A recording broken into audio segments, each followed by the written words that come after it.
start. MTC. Day 11, Number 1. In school, there's one curriculum, one right way to study science, and one right formula that spits out the correct answer on a standardized test. Textbooks with grand titles like The Principles of Physics magically reveal the principles in 300 pages. 300. An authority figure then steps up to the lectern to feed us the truth. As theoretical physicist David Gross explained in his Nobel lecture, textbooks often ignore the many alternate paths that people wandered down, the many false clues they followed, the many misconceptions they had. David Gross. We learn about Newton's laws as if they arrived by a grand divine visitation or a stroke of genius, but not the years he spent exploring, revising, and changing them. The laws that Newton failed to establish, most notably his experiments in alchemy, which attempted, and spectacularly failed, to turn lead into gold, don't make the cut as part of the one-dimensional story told in physics classrooms. Instead, our education system turns the life stories of these scientists from lead to gold. MTC. Good job. Let's start. MTC. Day 11, Number 2. Over 4.5 billion years ago, the Earth's primordial atmosphere was probably largely water vapor, carbon dioxide, sulfur dioxide, and nitrogen. 4.5. The appearance and subsequent evolution of exceedingly primitive living organisms, bacteria-like microbes and simple single-celled plants, began to change the atmosphere, liberating oxygen and breaking down carbon dioxide and sulfur dioxide. This made it possible for higher organisms to develop. When the earliest known plant cells with nuclei evolved about 2 billion years ago, the atmosphere seems to have had only about 1% of its present content of oxygen. 1%. With the emergence of the first land plants, about 500 million years ago, oxygen reached about 1/3 of its present concentration. 531. It had risen to almost its present level by about 370 million years ago, when animals first spread onto land. 37.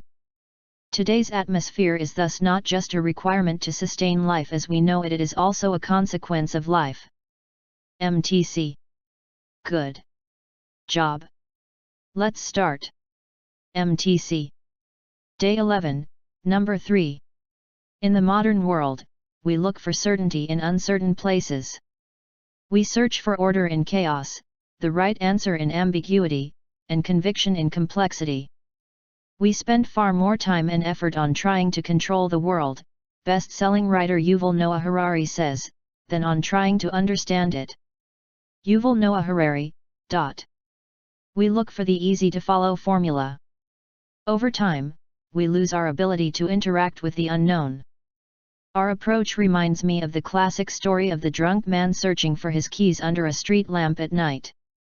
He knows he lost his keys somewhere on the dark side of the street but looks for them underneath the lamp, because that's where the light is. Our yearning for certainty leads us to pursue seemingly safe solutions by looking for our keys under street lamps. Instead of taking the risky walk into the dark, we stay within our current state, however inferior it may be. MTC. Good job. Let's start. MTC. Day 11, Number 4. In the late 20th century, researchers sought to measure how fast and how far news, rumors, or innovations moved. 20. More recent research has shown that ideas, even emotional states and conditions, can be transmitted through a social network. The evidence of this kind of contagion is clear. Students with studious roommates become more studious. Diners sitting next to heavy eaters eat more food.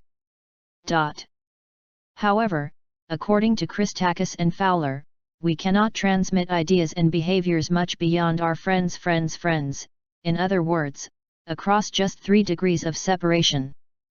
Christakis Fowler. This is because the transmission and reception of an idea or behavior requires a stronger connection than the relaying of a letter or the communication that a certain employment opportunity exists.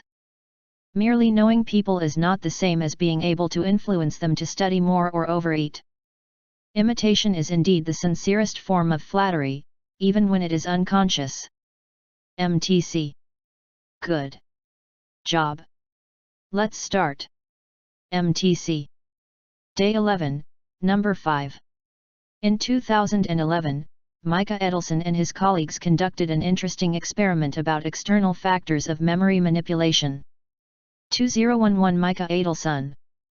In their experiment, participants were shown a 2-minute documentary film and then asked a series of questions about the video. 2. Directly after viewing the videos, participants made few errors in their responses and were correctly able to recall the details. 4 days later, they could still remember the details and didn't allow their memories to be swayed when they were presented with any false information about the film. 4. This changed, however, when participants were shown fake responses about the film made by other participants.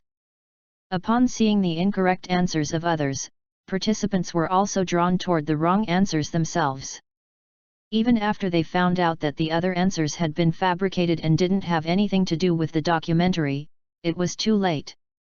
The participants were no longer able to distinguish between truth and fiction. They had already modified their memories to fit the group. MTC. Good job.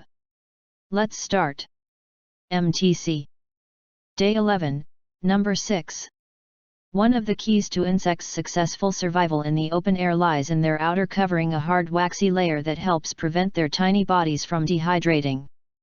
To take oxygen from the air, they use narrow breathing holes in the body segments, which take in air passively and can be opened and closed as needed. Instead of blood contained in vessels, they have free-flowing hemolymph, which helps keep their bodies rigid, aids movement, and assists the transportation of nutrients and waste materials to the appropriate parts of the body. The nervous system is modular in a sense. Each of the body segments has its own individual and autonomous brain, and some other body systems show a similar modularization. These are just a few of the many ways in which insect bodies are structured and function completely differently from our own. Day 12. MTC. Good job.